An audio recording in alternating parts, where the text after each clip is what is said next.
Hi, friends, and welcome back to Nobody Knows, the self help, self discovery podcast dedicated to the ones who are still trying to figure it all out in life.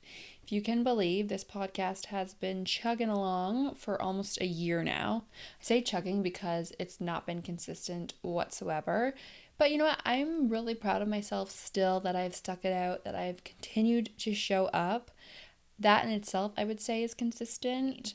And then two, I think it's funny that like time flies when you're having fun. Like this is why I've continued to show up, is because I've had fun posting and interacting with you and just sharing my insights of what I'm continuing to learn. And I also find it funny because like I still have no idea what I'm doing in my personal or professional life. So clearly, this podcast is still needed. The one downside I would say with podcasting, though, is the lack of connection. Typically, I chat with the majority of you over on TikTok or Instagram, and I love it. I love connecting over there with y'all, but I also feel like there's a bit of a disconnect from me recording this and then us chatting, and a bit of a separation, like episode to episode. As the whole goal of Nobody Knows is to be a conversational, laid back space for us to relate to one another's hardships and feelings that come along with growing up and adulting. So, creating community is at the forefront, obviously, of this podcast, and it's like the main thing that I want to improve upon as soon as possible. All of our voices should be heard, and we can't do that with me sitting here rambling every episode. Now, can we? And with that said, I want to hear from you.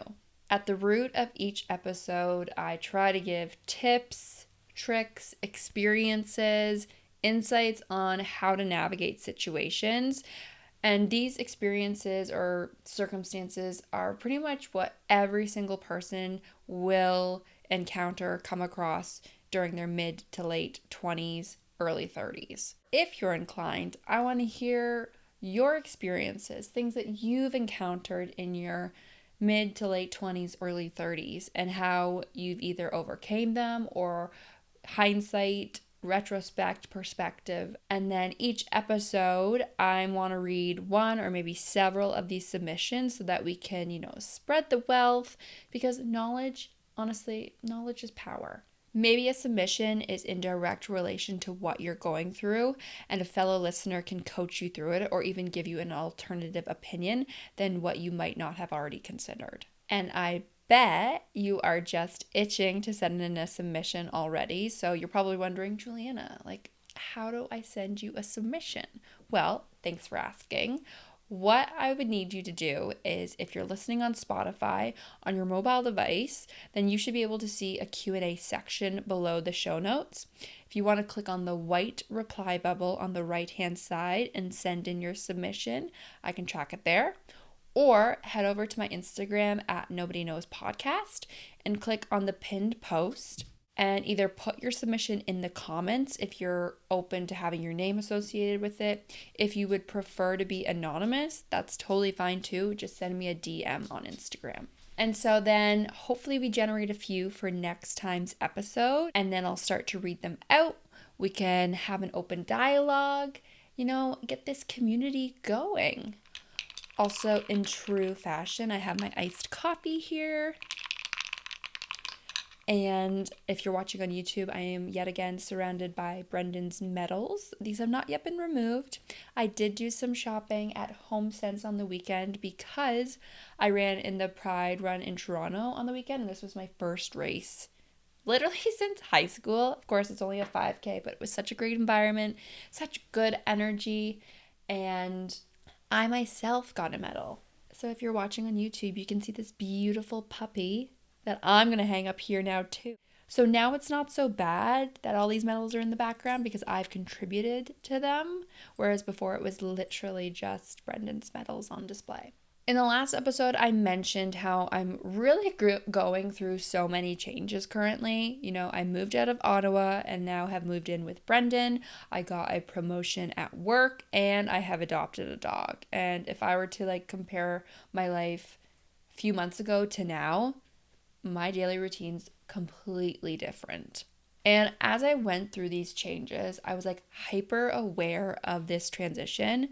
And I think what made me realize that I was going through this transition was past experiences and hindsight of going through similar big shifts. Now, I don't know about you, but I always thought, like, as a young kid, when I grow up, like, everything is going to be easier. I'm going to have it all laid out. It's just going to make so much more sense. Like, I'm going to be calm, cool, collected. Once I become an adult, everything's going to be fine. That couldn't be farther from the truth. I don't have anything figured out. Like, hello, that's the whole point of this podcast. But those beliefs are so far off. And I feel like your 20s are honestly some of the most turbulent and uncertain times of your life. And each year, as I've gotten older, I've just waited for everything to simmer down and continued to think that, oh, next year's going to be better, or I'm going to have it figured out. And like, that's just not the case. 20s are relentless. The only constant about navigating this period is change and transition. For context, I've already said this before, but I am 28 years old, and if I were to reflect on the past 8 years, I would say I've gone through at least 3 or more pivotal or key life moments. And the common theme of each of these transitions was me saying to myself, why am I going through such a big shift again? Why does it feel like everything is falling apart? Like right when I get my life together, there's another big shift, another big turbulent time. And I have consistently beaten down on myself for feeling like a failure, putting myself at blame for these life changes, and have somehow felt like I was standing in my own way, causing these problems, like not being aware of things I should have, when in reality, all of these transitions, all of these changes are just a part of normal life. They're common and they really happen to anyone who is in the process of growing up. And in true fashion, I of course had to confirm that this was true and factually proven. And I can report that we experienced transition, one as a collective, so like the entire world, you and I going through the same things together, through same events, but also on a singular level, we do share similar experiences, but at different times in our lives. So here's the proof. The Atlantic writes, while each change may be novel, major life transitions happen with clock-like regularity. Life is one long string of them, in fact, stating that major change in life occurs on average every 12 to 18 months, which when I read that blew my mind. Like every year and a half, we're experiencing change. And take a second to think about it. If you were to reflect on your entire life right now and you go year by year, I am sure that you can pick out at least one thing every year that has happened, either on a catastrophic, like worldwide event, or on your own personal timeline. So I'll do me as an example. At 5, I saw the 9/11 terrorist attack. I grew up during the 2008 recession. In 2015, I celebrated same-sex marriage becoming legal across all 50 states in the US, plus several countries in Europe, Asia, and South America. In 2017, I supported the largest women's march in protest of Donald Trump. And then in 2020, I experienced a global pandemic. And even just last week, I was actually laughing to myself when I saw what was transpiring in the news and how this related to this podcast of major transitions or world events, but how we all were following the Titanic missing submersible. Very interesting, very bizarre. So, in short, to answer my own question, no, I am not the problem. If you feel the same way, you are also not the problem for all of these changes. As I said in last episode, change is honestly the only certainty in life. So, the quicker we can understand and accept this, the easier it's going to be when the next transition comes up. Of course, that's much easier said than done. I went to therapy a few weeks back and updated my therapist on all of these new things in my life, how I felt like really bogged down and defeated, and that I'm not handling all of these changes in the best of ways. And she looked at me and said, "Wow, like you are going through so much transition and change right now. Your life is completely different to when we last talked 6 months ago."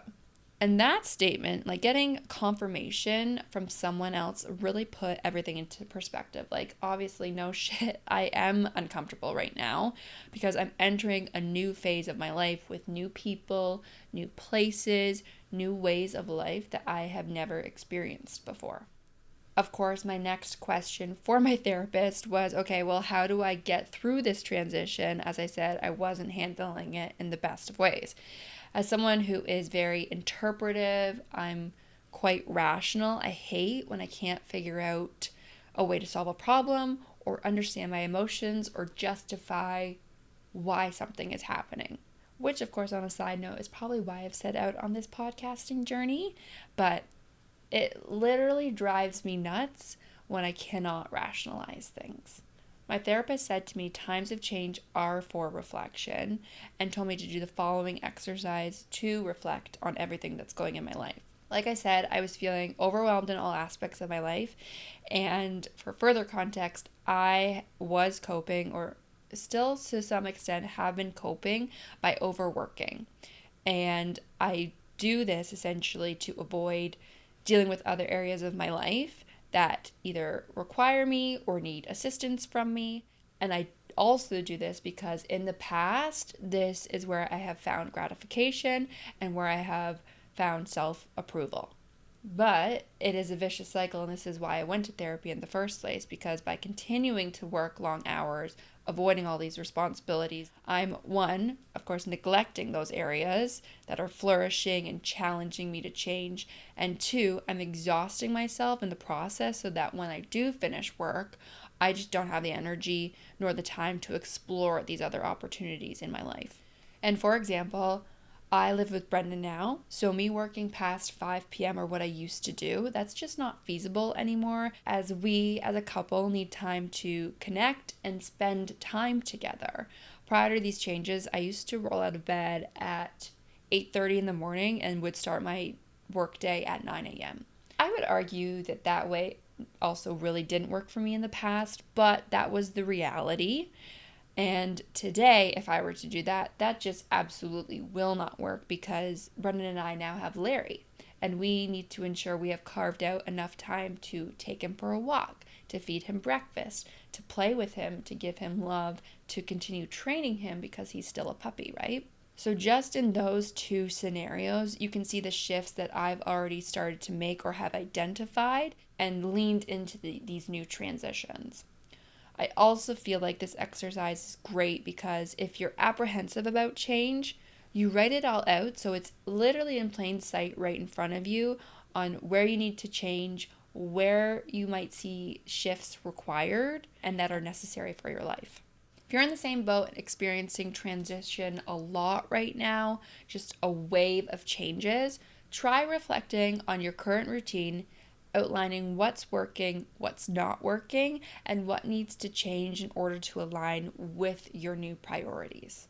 And even after you try this reflection exercise and let's say you're still struggling with the consistent changes, here's some food for thought to really drive home that change is inevitable and it's pretty constant. Unwanted transitions seem way worse than they are in hindsight. So, research shows that we tend to see past events, even unwanted ones, as net positives over time, as our brains have a tendency to focus on negative emotions in the present. And it's something called fading effect bias.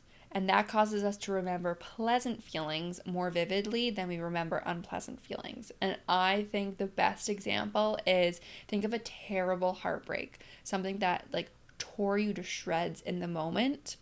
And if you look back on it, chances are you're going to remember a lot more fond memories than you are of the negative ones. That's the fading effect bias. Another key thing to remember is even if the transition sucks, there's always a silver lining or some positive takeaway from it. And I know it sounds cheesy, kind of a cliche, but there is. You just might not see it yet, and it might take time for you to realize this. And lastly, one of the things that we learn by not resisting challenging transitions is how to cope with subsequent life changes.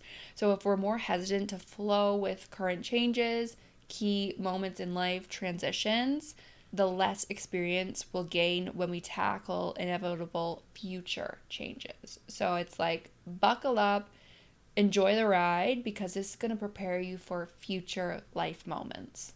So, those are my 2 cents as I work through the series of changes in my life right now. If you're going through the same thing right now, I would say just take comfort in knowing that you're not alone. Anyone who's within a similar age as you is going through the same thing, if not, will be going through the same thing soon. And if you have time, or this sounds like something that would be of interest to you, find some time to do the reflection exercise so that that can assist you in figuring out your new priorities and also determining what needs to shift to align with those. Lastly, don't forget to send in a submission so that I can read them out in next episode. I would absolutely love to hear from you. Again, if you want to follow me on socials, you can follow me on Instagram at Nobody Knows Podcast or on TikTok at Nobody Knows Podcast, followed by an underscore.